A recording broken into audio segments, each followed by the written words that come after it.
Question है if 3 cot A equal to 4 check whether 1 minus tan square A upon 1 plus tan square A equal to cos square A minus sine square A. तो ये हमारी LHS है, ये RHS है, दोनों part हमें equal prove करके दिखाने का, जिसमें कोट ए की वैल्यू दे रखी है इसने। कोट ए इजकल टू कितना दे दिया 4/3। ये 3 इसके नीचे चला गया, तो इसलिए हमने पहले क्या करा, एक ट्रायंगल ड्रॉ किया हमने। ये क्या कर दिया, ट्रायंगल ड्रॉ कर दिया। ये क्या हो गया हमारा ए, और ये क्या हो गया हमारा बी, और ये क्या हो गया हमारा सी। कोट ए बराबर क्या होता है, कोट ए बराबर होता है, देखो ये चीज़ एंगल कौन सा है हमारा, ये एंगल है ए। तो ये क्या हो जाएगा हमारा बेस, और ये क्या हो जाएगा हमारा परपेंडिकुलर, और ये क्या हो जाएगा हमारा हाइपोटेनिस। तो कोट ए बराबर होता है बेस अपॉन, बेस कितना हो गया हमारा 4, बेस अपॉन परपेंडिकुलर, परपेंडिकुलर कितना हो गया हमारा 3। तो हमें क्या निकालना है इसमें, हाइपोटेनिस निकालना है। हाइपोटेनिस निकालने के लिए हम क्या करते हैं, यूजिंग पाइथागोरस थ्योरम।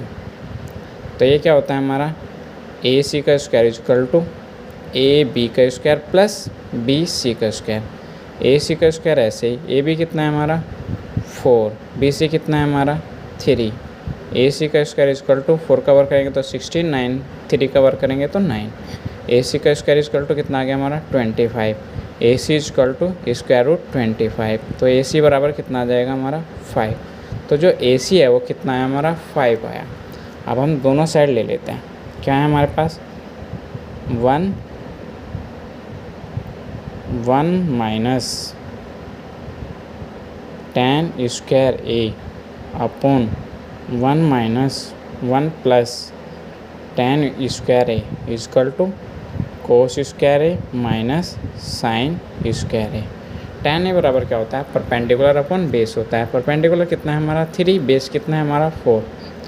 1 माइनस 3/4 का होल स्क्वायर, ऐसे ही नीचे 1 प्लस 3/4 का होल स्क्वायर इजकल टू कोस क्या होता है, कोस होता है बेस अपॉन हाइपोटेनिस। बेस कितना है हमारा 4, हाइपोटेनिस कितना है हमारा 5। ये क्या होता है, साइन होता है हमारा परपेंडिकुलर अपॉन हाइपोटेनिस। परपेंडिकुलर कितना है हमारा 3, हाइपोटेनिस कितना है हमारा 5, तो इनका भी होल स्क्वायर हो जाएगा। तो 1 माइनस ये कितना आया 3 का वर्ग 9, 4 का वर्ग 16, ऐसे नीचे 1 प्लस 9/16 इजकल टू ये 4 का वर्ग 16, 5 का वर्ग 25, 3 का वर्ग 9, 5 का वर्ग 25। दोनों का एलसीएम ले लेंगे, नीचे कितना आ जाएगा हमारा एलसीएम आ गया यहाँ पे 16। तो ये होगा 16 माइनस 9, एलसीएम लेके यहाँ पे भी ऐसे 16 प्लस 9/16। 16 में से 9 को माइनस करेंगे तो कितना आ जाएगा 7/25। 16 से 16 कैंसिल, 16 में से 9 कितना बचा हमारा 7/25 इजकल टू 7/25। तो दोनों हमारी जो LHS है वो बराबर है किसके, RHS। तो दोनों साइड हमारी क्या हो गई इक्वल, ये LHS होती है और ये क्या होगी हमारी RHS। तो yes both side are equal, ये हमें प्रूव करके दिखाना था, दोनों साइड हमारी क्या आ गई इक्वल।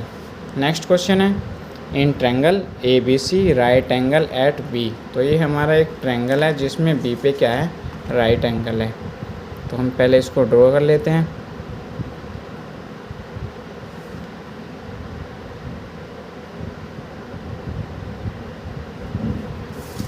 ये B पे हमारा राइट एंगल हो गया, ये हमने A कर लिया, और ये क्या आ गया हमारा, ये चलो हमने C लेट कर लिया C, और ये क्या हो गया हमारा A। ठीक है, अब इसने दे रखा है tan A इजकल टू 1/√3। अब देखो एंगल कौन सा दे दिया A, तो ये हमारा एंगल होगा। ठीक है, tan A क्या होता है, ये क्या हो जाएगा हमारा बेस, परपेंडिकुलर, और ये हाइपोटेनिस। तो इसने जो दे रखा है 1 कितना है हमारा परपेंडिकुलर, tan A बराबर होता है परपेंडिकुलर अपॉन बेस, बेस कितना है √3। तो हमें क्या निकालना है, पहले AC निकालना है। AC निकालने के लिए क्या करते हैं, यूजिंग पाइथागोरस थ्योरम। ठीक है, तो ये आ जाएगा AC का स्क्वायर इक्वल टू AB का स्क्वायर प्लस BC का स्क्वायर। AC का स्क्वायर इक्वल टू AB कितना है हमारा √3 का whole square plus B C कितना है 1 का स्क्वायर। तो ए सी का स्क्वायर इसका करेंगे तो 3 आ जाएगा, इसका करेंगे तो 1 आ जाएगा। ए सी स्क्वायर इक्वल टू कितना आ गया 4, ए सी इक्वल टू कितना आ गया स्क्वायर रूट 4। तो स्क्वायर रूट से बाहर निकल के आएगा कितना आएगा ये हमारा 2। तो जो ए सी है यानी कि हाइपोटेन्यूस है वो कितना आ गया हमारा 2। अब हम फर्स्ट को सोल्व करने जा रहे हैं। फर्स्ट देखिए क्या है हमारे पास, sign A cos C plus cos A और ये sine C. Sine A angle कौन सा है हमारा, एंगल ए हो गया। साइन क्या होता है, परपेंडिकुलर अपॉन हाइपोटेन्यूस। परपेंडिकुलर कितना है इसका 1, हाइपोटेन्यूस कितना है इसका 2। कोस सी, अब एंगल ये हो गया हमारा सी, तो ये क्या होता है बेस अपॉन हाइपोटेन्यूस। बेस कितना है 1, हाइपोटेन्यूस कितना है 2। कोस ए, एंगल ये हो गया हमारा कोस ए, तो ये बेस अपॉन हाइपोटेन्यूस। ऐसे ही साइन सी, ये हो गया सी, तो ये क्या होता है परपेंडिकुलर अपॉन हाइपोटेन्यूस। परपेंडिकुलर कितना है 3 अपॉन 2। सोल्व कर देते हैं, 1 की 1 में करेंगे तो 1, 2 की 2 में करेंगे तो 4 प्लस स्क्वायर रूट 3 की, तो ये 3 हो जाएगा और 2 2 जा 4। दोनों का एलसीएम सेम है तो 3 1 कितना हो गया 4 अपॉन 4, तो कितना आ गया 1 आंसर। ठीक है, अब सेकंड सोल्व कर रहे हैं हम को, क्या है हमारे पास कोस ए इंटू कोस सी माइनस साइन ए इंटू साइन सी। साइन ए की वैल्यू कितनी आई थी, चलो पहले हम कोस की वैल्यू रखते हैं। कोस ए की वैल्यू कितनी आई थी स्क्वायर रूट 3 अपॉन 2, और कोस सी की वैल्यू कितनी आई थी 1 अपॉन 2, माइनस साइन ए की वैल्यू यहाँ से ले लेते हैं कितनी आई थी 1 अपॉन 2, और साइन सी की वैल्यू स्क्वायर रूट 3 अपॉन 2। तो इसकी मल्टीप्लाई इसमें साथ करते हैं तो कितना आता है स्क्वायर रूट 3 और 2 2 जा 4। इसमें करेंगे तो स्क्वायर रूट 3 और 2 2 जा 4। एक प्लस का एक माइनस का, कितना आंसर आया हमारा 0। ठीक है बच्चों, तुम्हें अच्छे से समझ में आया होगा।